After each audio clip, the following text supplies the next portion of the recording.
Hello everyone, how are you? कैसे हैं आप सब? जैसा आप देख रहे हैं हमारी YouTube channel BVC study classes, यहाँ पर आपको प्रतिदिन line by line NCERT book को विस्तार पूर्वक पढ़ाया और समझाया और बताया जाता है। तो आज हम, जैसे कि लास्ट वीडियो में हमने पढ़ा था पादपों में परिवर्धन के बारे में, उसके हमने 2 लेक्चर कंप्लीट कर लिए थे। आज उसी के आगे हम उसको विस्तार पूर्वक पढ़ेंगे। और आपको यहाँ पर मैं बताना चाहूँगा कि आपको यहाँ पर प्रतिदिन आपको लाइव क्लासेस दी जाती हैं और साथ में एनसीईआरटी बुक को लाइन बाय लाइन पढ़ाया जाता है। और इसके साथ साथ आपको यहाँ पर लाइव एक्सपेरिमेंट भौतिक विज्ञान, जीव विज्ञान और रसायन विज्ञान के कराए जाते हैं, जो कि यूट्यूब पर कहीं भर कोई भी नहीं कराता है।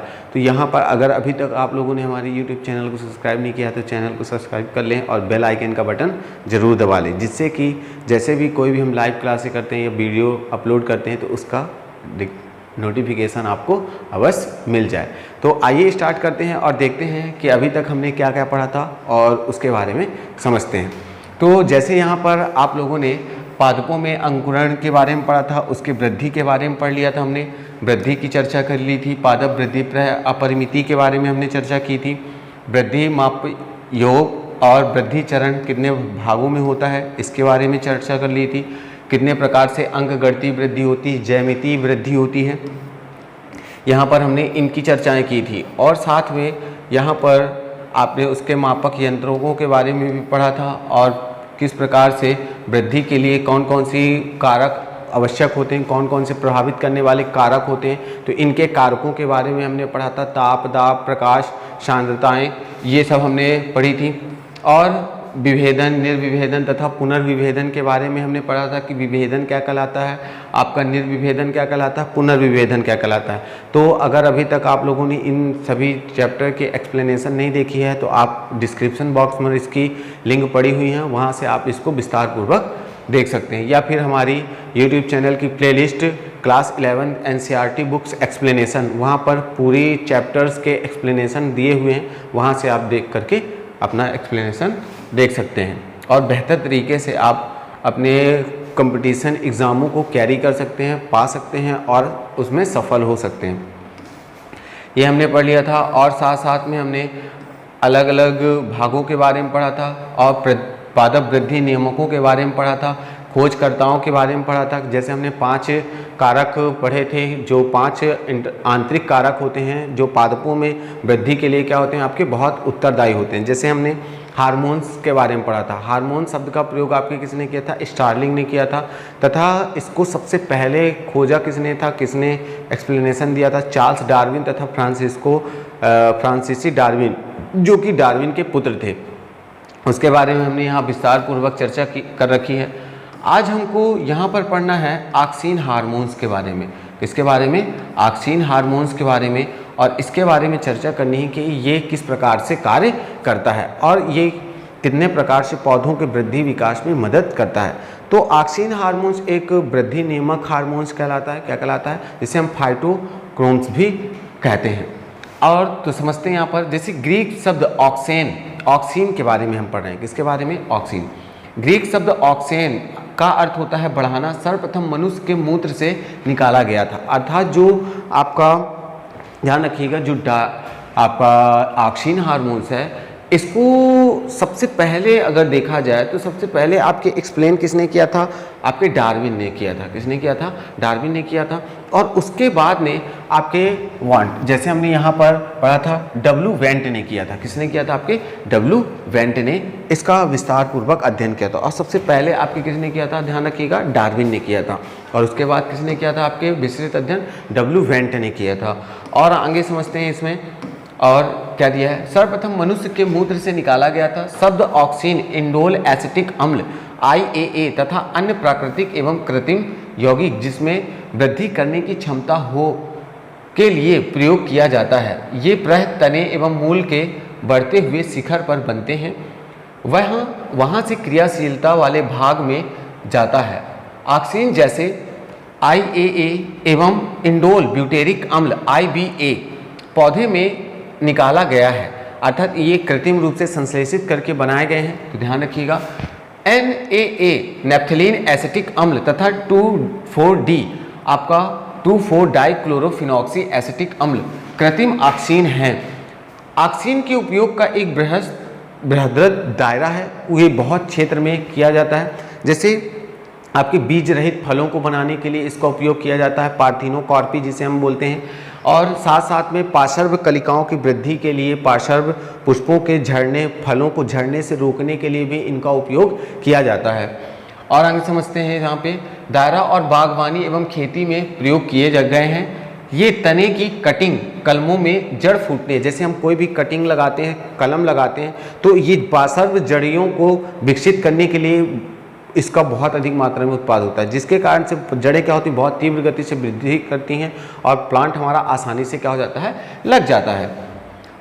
रूटिंग में सहायता करती हैं, पादप प्रवर्धन में व्यापकता से इस्तेमाल होती हैं, ऑक्सीन पुष्पासन को बढ़ा देती है। जैसे अनानास में ये पौधे के पत्तों एवं फलों को शुरुआती अवस्था में गिरने से बचाती हैं तथा पुरानी एवं परिपक्व पत्तियों एवं फलों के विलगन को बढ़ाती हैं, अर्थात उनके विलगन को बढ़ा देती हैं।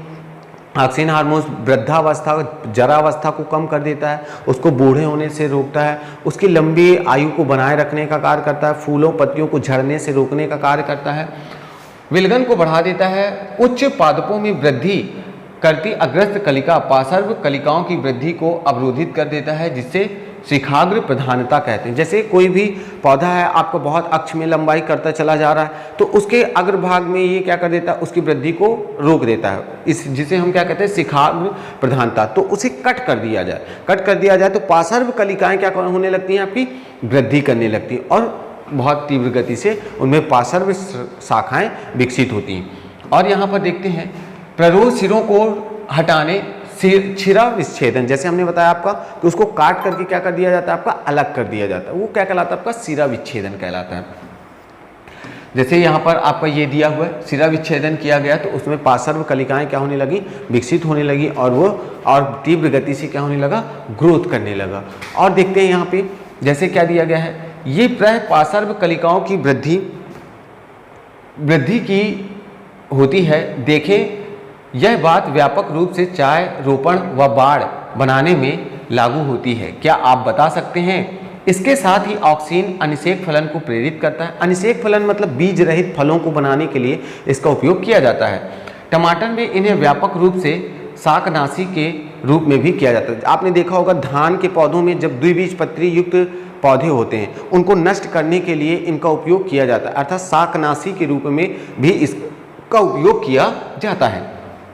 टमाटर में इन्हें व्यापक रूप से शाकनाशी के रूप में उपयोग किया जाता है। 2,4-D व्यापक रूप से द्विबीजपत्री खरपतवारों का नाश कर देते हैं, लेकिन एक बीजपत्री पर इनका कोई प्रभाव नहीं पड़ता है। इसका उपयोग मालियों के द्वारा लॉन को तैयार करने में किया जाता है। अब लॉन क्या कहलाता है, इसके बारे में जैसे आप देखते हैं कि हमारे घरों में जो फूल रखे होते हैं, उनकी पत्तियां क्या होती हैं, शीघ्रता से झड़ जाती हैं। क्या होती हैं, आपकी शीघ्रता से झड़ जाती हैं। जबकि अनदर जो फ्लावर होते हैं, उनके फ्लावर जो मार्केट में बिकने आते हैं, उनके फ्लावर की पत्तियां होती आसानी से वो नहीं झड़ती। तो ये लॉन अर्थात उसका छिड़काव किया जाता है, जिससे वो क्या बने रहें, आपके स्मूथ बने रहें, स्ट्रेट बने रहें और लंबे समय तक खराब ना हो। तो इसके लिए ऑक्सीन हार्मोन्स का उपयोग किया जाता है। जाइलम विभेदन को नियंत्रित करता है तथा कोशिकाओं के विभाजन में मदद करता है। तो ये क्या करता है, कोशिकाओं के विभाजन में मदद करता है। जाइलम और फ्लोएम कोशिकाओं में भी क्या वृद्धि विकास के लिए उत्तरदायी होता है। अब आते हैं आपके जिबरेलिन्स के बारे में। किसके बारे में, जिबरेलिन्स के बारे में। तो जिबरेलिन्स के बारे में आप क्या क्या बताएंगे कि इसकी खोज जैसे हमने पढ़ा था कि आपके मिलर ने की थी। किसने की थी, मिलर ने।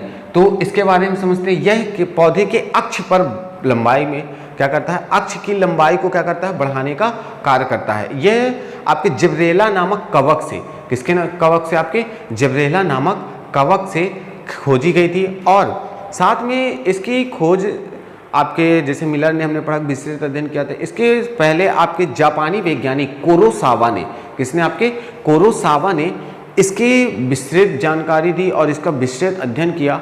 और इन्होंने बैकैनी नामक एक जो धान का पौधा होता है, क्या होता है आपका, धान का पौधा होता है, उस बैकैनी नामक रोग की खोज से इसकी खोज हुई थी। तो इसके बारे में चर्चा करते हैं और देखते हैं विस्तार पूर्वक। जिबरेलिन एक अन्य प्रकार का प्रोत्साहक पीजीआर है। 100 से अधिक जिबरेलिन की सूचना विभिन्न जीवों से आ चुकी है, अर्थात 100 से अधिक जिबरेलिन को क्या किया जा चुका है, खोजा जा चुका है, जिसमें से आपका GA3 सबसे पहला खोजा जाने वाला क्या कहलाता है, आपका जिबरेलिन हार्मोन्स कहलाता है। सूचना विभिन्न जीवों में आ चुकी हैं, जैसे कि कवकों और उच्च पादपों से इन्हें GA1, G2A और GA3 इसी तरह से नामित किया गया है। हालांकि GA वह जिबरेलिन्स है जिसकी सबसे पहले खोज की गई थी और अभी भी सभी से अधिक सघनता से अध्ययन किया जाने वाला स्वरूप है।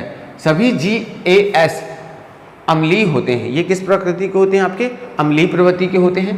पौधे में एक व्यापक दायरे की कायिकी अनुक्रिया देते हैं। ये अक्ष की लंबाई को बढ़ने में मदद करते हैं, अतः अंगूर के डंठल की लंबाई बढ़ने में प्रयोग किए जाते हैं। जिबरेलिन्स सेब जैसे फलों को लंबा बनाने में उपयोग में लाया जाता है ताकि वे उचित रूप ले सके। जरावस्था को भी रोकता है। जिबरेलिन्स जो होता है वृद्धावस्था को रोकने का कार्य करता है, विलगन को रोकने का कार्य करता है, और यहाँ पर ये क्या करते हैं, प्रसूप्ति को बढ़ा देते हैं। किसको बढ़ाते हैं, आपकी प्रसूप्ति को बढ़ाने का कार्य करते हैं। तो यहाँ पर ये बता सकते हैं।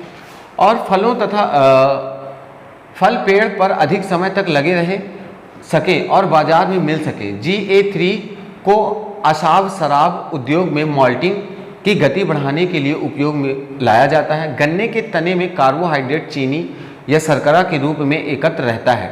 गन्ने की खेती में जिबरेलिन्स छिड़कने पर तनों की लंबाई बढ़ती है। इससे 20 टन प्रति एकड़ ज़्यादा उपजाऊ होता है। मतलब ये क्योंकि हमने पढ़ा जैसे कि ये अक्ष में क्या करता है, वृद्धि करता है। किसमें करता है, आपके अक्ष में वृद्धि करने का कार्य करता है। तो सामान्य रूप से इसका उपयोग आपके किसमें, गन्ने में बहुत अधिक किया जाता है। और साथ में पत्ता गोभी और चुकंदर में बोल्टिंग प्रभाव के लिए, बोल्टिंग प्रभाव मतलब उसको बंधे रहने के लिए, उसको गोल आकार देने के लिए ये बोल्टिंग प्रभाव कहलाता है। तो इसके लिए सबसे ज़्यादा आपका जिबरेलिन्स का उपयोग किया जाता है।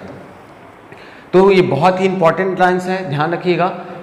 लंबाई बढ़ती है, इससे 20 टन प्रति एकड़ ज़्यादा उपज बढ़ जाती है। GA छिड़कने पर किशोर वृक्षांश शंकुओं में परिपक्वता तीव्र गति से होती है, अतः बीज जल्दी ही तैयार हो जाता है।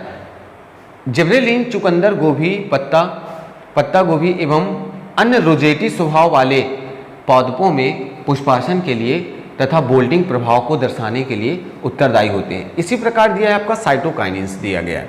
क्या दिया गया है, साइटोकाइनेंस अपना विशेष प्रभाव साइटोकिनेंस अर्थात कोशिका द्रव्य विभाजन में डालता है और इसे काइनेटीन एडेनिन का रूपांतरित एक प्यूरिन के रूप में ऑटोक्लेव्ड हेरिंग। तो ध्यान रखिएगा, जो काइनेटीन होता है ये DNA से संश्लेषित करके बनाया गया है। क्या करके बनाया गया है, संश्लेषित। कौन से, आपके एडेनिन तथा प्यूरिन के भाग से इसे क्या किया गया है, संश्लेषित करके बनाया गया था।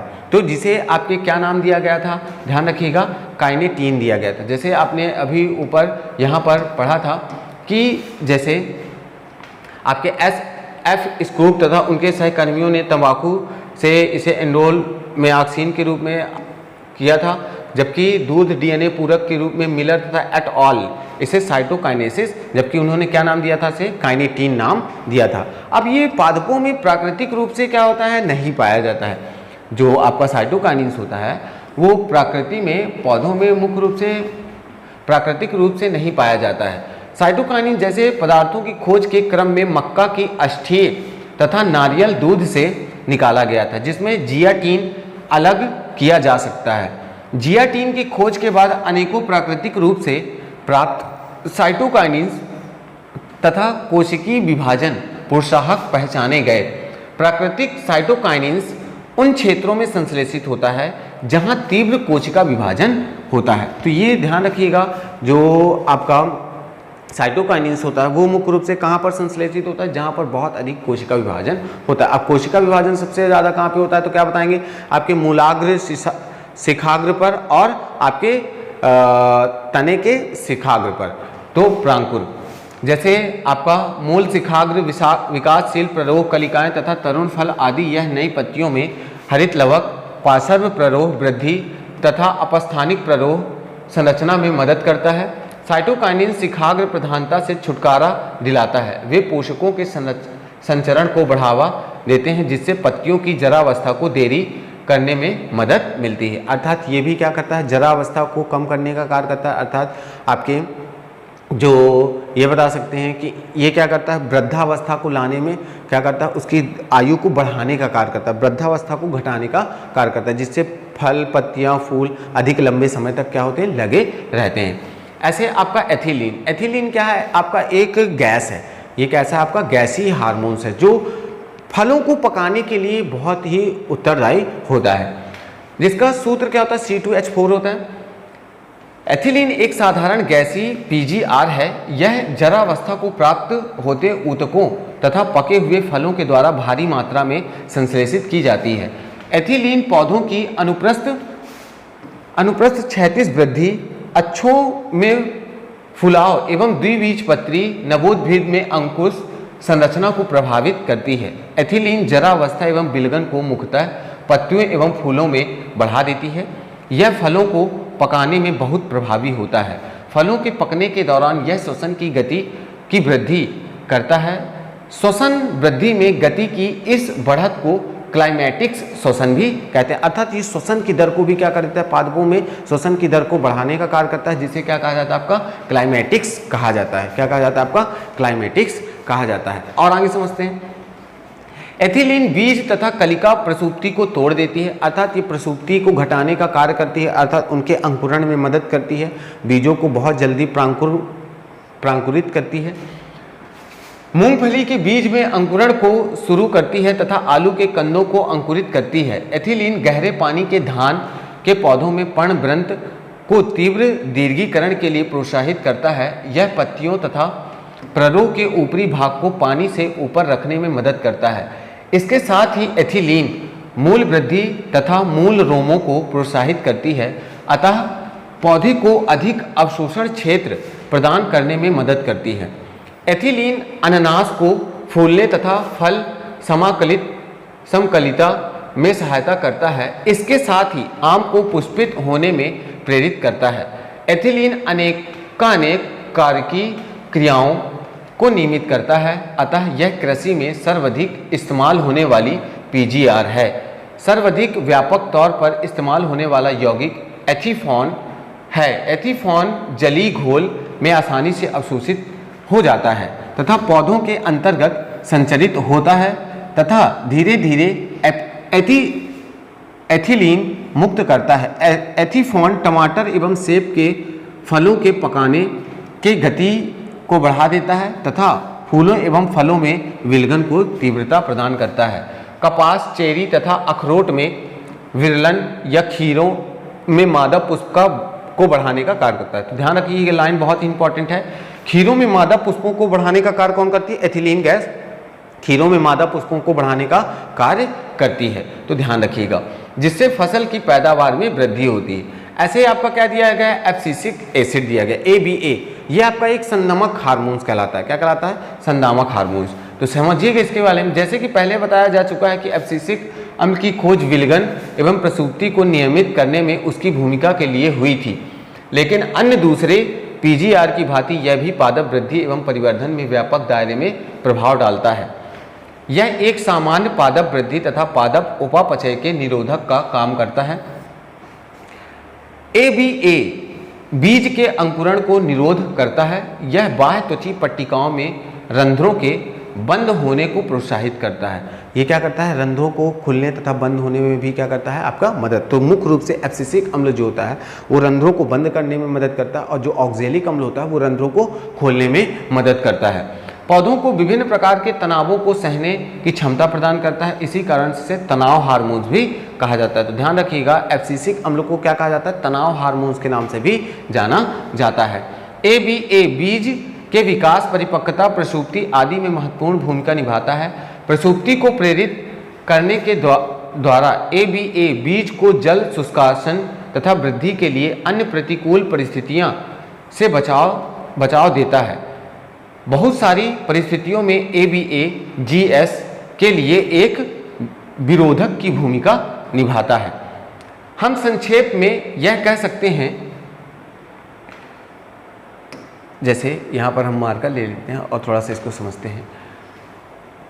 हम संक्षेप में यह कह सकते हैं कि पादपों की वृद्धि, विभेदन, परिवर्धन के लिए एक या कई अन्य पीजीआर कुछ न कुछ भूमिका निभाते हैं। भूमिकाएं संपूरक की या फिर विरोधक की भी हो सकती हैं। ये भूमिकाएं व्यक्तिगत, निजी या योगवाही हो सकती हैं।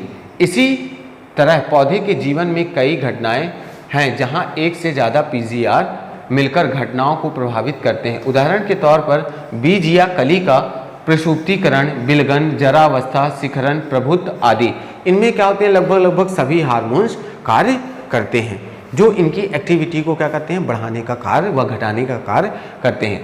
पीजीआर की भूमिका एक तरह से आंतरिक नियंत्रण में है। याद करें, जीनोमिक नियंत्रण एवं बाह्य कारक के साथ ये पौधे की वृद्धि एवं परिवर्धन में महत्वपूर्ण भूमिका निभाते हैं। बहुत सारे बाह्य कारक जैसे कि तापक्रम, प्रकाश, पौधे की वृद्धि एवं परिवर्धन को पीजीआर के माध्यम से नियंत्रित करते हैं। ऐसी कुछ घटनाओं का उदाहरण जैसे बसंतीकरण दिया है, पुष्पासन, प्रसूतिकरण, बीज अंकुरण, पौधों में गति आदि। हम लोग संक्षेप में प्रकाश और ताप दोनों बाह्य कारक के पुष्पासन आरंभ करने की भूमिका को पढ़ेंगे, जिसमें आपको दीप्तिकालिता, बसंतीकरण और अंकुरण। तो क्या होना, किसी भी बीज के प्रांकुर का अधोभूमि से या भूमि से क्या होना, प्रकाशनुवर्ती वृद्धि करना, वो क्या कहलाता है, अंकुरण। या प्रसूति बीज से एक प्रांकुर का निकलना क्या कहलाता है, आपका अंकुरण कहलाता है। और बसंतीकरण, एक निश्चित तापमान पर किसी बीज का क्या होना, प्रांकुरित होना या अंकुरित होने की प्रक्रिया को हम क्या कहते हैं, बसंतीकरण कहते हैं। और दीप्तिकालिता क्या कहलाती है, किसी एक निश्चित प्रकाश में पौधे की वृद्धि विकास होना क्या कहलाती है, आपकी दीप्तिकालिता कहलाती है। तो इसकी भी थ्योरी देखते हैं और समझते हैं। आप लोग अपनी एनसीईआरटी किताब जरूर रख लीजिए और उसमें आप अंडरलाइन जरूर करते जाएं। और आगे समझिए, ऐसा देखा गया है कि कुछ पौधों में पुष्पासन को प्रवृत्त करने में प्रकाश की नियमित कालिता की आवश्यकता होती है। ऐसे पौधे प्रकाश की नियत कालिता की अवधि को माप सकते हैं। उदाहरण स्वरूप कुछ पौधों में क्रांतिक अवधि से ज़्यादा प्रकाश की अवधि चाहिए होती है। तो बहुत से ऐसे पौधे होते हैं जो एक निश्चित प्रकाश पर ही क्या करते हैं, पुष्पासन करते हैं, फल लगते हैं और वृद्धि विकास करते हैं। तो किसी पौधे का एक निश्चित तापमान पर, एक निश्चित प्रकाश पर क्या होना, पुष्पासन करना, फलना, फूलने की प्रक्रिया को हम क्या कहते हैं, दीप्तिकालिता कहते हैं। किसी भी एक पौधे के पुष्पासन के लगने की प्रक्रिया को या एक निश्चित प्रकाश में पुष्पासन लगने की प्रक्रिया को हम क्या कहते हैं, दीप्तिकालिता कहते हैं। अर्थात किसी एक पौधे के वृद्धि विकास के लिए जितने प्रकाश की आवश्यकता होती है उसे हम क्या कहते हैं, आपका दीप्तिकालिता कहते हैं। तो बता सकते हैं इतना। और आगे समझते हैं, जबकि दूसरे पौधों में प्रकाश की अवधि संकट क्रांतिक अवधि में कम चाहिए, जिससे कि दोनों तरह के पौधे पुष्पासन की शुरुआत हो सके। प्रथम तरह के पौधों के समूह को अल्प प्रदीप्तिकाली पौधा कहा जाता है। जो कम प्रकाश में रहना पसंद करते हैं वो क्या कहलाते हैं, आपके अल्प प्रदीप्तिकाली पौधे कहते हैं। तथा बाद वाले पौधों को दीर्घ प्रदीप, जो बहुत अधिक प्रकाश में रह करके पुष्पासन की प्रक्रिया करते हैं वो क्या कहलाते हैं, आपके दीर्घ प्रदीप्तिकाली पौधे कहलाते हैं। बहुत सारे ऐसे पौधे हैं जिसमें प्रकाश की अवधि एवं पुष्पासन प्रेरित करने में कोई संबंध नहीं होता। ऐसे पौधे तटस्थ प्रदीप्तिकालिका कहते हैं। मतलब जिनको नगण्य, मतलब अविकल्पी, विकल्प होता है कि मिल गया तो ठीक है, नहीं मिला तो ठीक है। अविकल्पी क्या कहलाएगा, उसके लिए बहुत ही अनिवार्य होगा। और विकल्पी में क्या होगा, मिल गया तो ठीक है, नहीं मिला तब भी वो पुष्पासन करेगा। एवं पुष्पासन प्रेरित करने में कोई संबंध नहीं होता है। ऐसे पौधों को तटस्थ प्रदीप्तिकालिता पौधे कहते हैं। यह भी ज्ञातव्य है कि सिर्फ प्रकाश की अवधि ही नहीं बल्कि अंधकार की अवधि भी महत्वपूर्ण है। अतः कुछ पौधों में पुष्पासन सिर्फ प्रकाश और अंधकार की अवधि पर ही निर्भर नहीं करता बल्कि उसकी संक्षेपित अवधि पर भी निर्भर करते हैं। अब जैसे एक निश्चित तापमान पर वो पुष्पासन तो कर रहे हैं, लेकिन कुछ ऐसे भी पौधे होते हैं, ऐसे भी प्लांट हैं जो एक निश्चित ताप पर, प्रकाश पर ही पुष्पासन करेंगे। अन्यथा बहुत अधिक प्रकाश हो जाए तब भी पुष्पासन नहीं करेंगे, बहुत कम प्रकाश हो जाए तब भी पुष्पासन नहीं करेंगे, बल्कि उसकी सापेक्ष अवधि पर निर्भर करते हैं। इस घटना को दीप्तिकालिता कहते हैं। यह भी बहुत मजेदार बात है कि तने की शीर्षस्थ कलिका पुष्पासन के पहले पुष्पासन शीर्षस्थ कलिका में बदलती है, परंतु वे तने शीर्ष कलिका खुद से प्रकाश काल को नहीं महसूस कर पाती हैं। प्रकाश अंधकार, जैसे यहाँ पर ये दिया हुआ है आपका, काल का अनुभव पत्ती कराती है। परिकल्पना यह है कि हार्मोनल तत्व फ्लोरिजन पुष्प के लिए जिम्मेदार है। फ्लोरिजन की पत्ती से तना कलिका में पुष्प प्रेरित करने के लिए तभी जाती है जब पौधे आवश्यक प्रेरित दीप्तिकालिता में अनवरत होते हैं। तो ध्यान रखना, फ्लोरिजन जो हार्मोन्स होता है वो पुष्पासन के लिए उत्तरदायी होता है। और जैसे आपको हमने बसंतीकरण बताया कि बसंतीकरण क्या कहलाता है, किसी एक निश्चित तापमान पर, एक निश्चित तापक्रम पर पौधे का वृद्धि विकास या बीजों का अंकुरण होने की प्रक्रिया को हम क्या कहते हैं, आपकी बसंतीकरण कहते हैं। तो ये पाठ आपका ऐसे बीज प्रसूप्ति और आपका सारांश। तो इसके बारे में देखते हैं थोड़ा सा। जैसे कुछ पौधों में पुष्पासन गुणात्मक या मात्रात्मक तौर पर कम तापक्रम में अनावृत होने पर निर्भर करता है। इस क्रिया को बसंतीकरण कहा जाता है। यह अकालिक प्रजनन परिवर्धन को वृद्धि के मौसम में तब तक रोकता है जब तक पौधे परिपक्व ना हो जाएं। बसंतीकरण कम तापकाल में पुष्पासन के प्रोत्साहन को कहते हैं। उदाहरण के लिए तौर पर भोजन वाले पौधे जैसे गेहूं, जौ तथा राई के दो किस्में होती हैं, जड़ें तथा वसंत की किस्में। वसंत की किस्में साधारणतः वसंत में बोई जाती हैं, जो बढ़ते मौसम की समाप्ति के पहले फूलती एवं फलती हैं। तो जैसे हमने बताया, एक निश्चित तापमान पर किसी भी बीज के पुष्पासन, अंकुरण व वृद्धि विकास के क्रम को हम क्या कहते हैं, बसंतीकरण कहते हैं। इसी प्रकार आपका क्या दिया है, द्विवर्षीय पौधे में भी पाए जाते हैं। द्विवर्षीय पौधे एक सक्र-फली पौधे होते हैं जो कि साधारण दूसरे मौसम ऋतु में फूलते एवं मरते हैं। चुकंदर, पत्ता गोभी, गाजर कुछ द्विवर्षीय पौधे हैं। एक द्विवर्षीय पौधे को कम तापक्रम में अनावृत दिए जाने पर पादपों में बाद में दीप्तिकालिता के कारण पुष्पासन की अनुक्रिया बढ़ जाती है।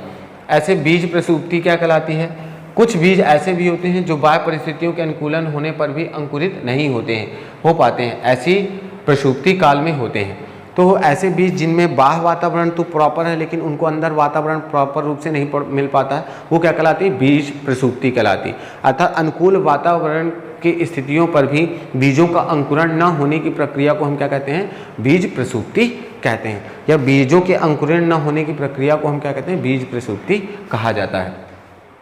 तो ये बता सकते हैं इसको।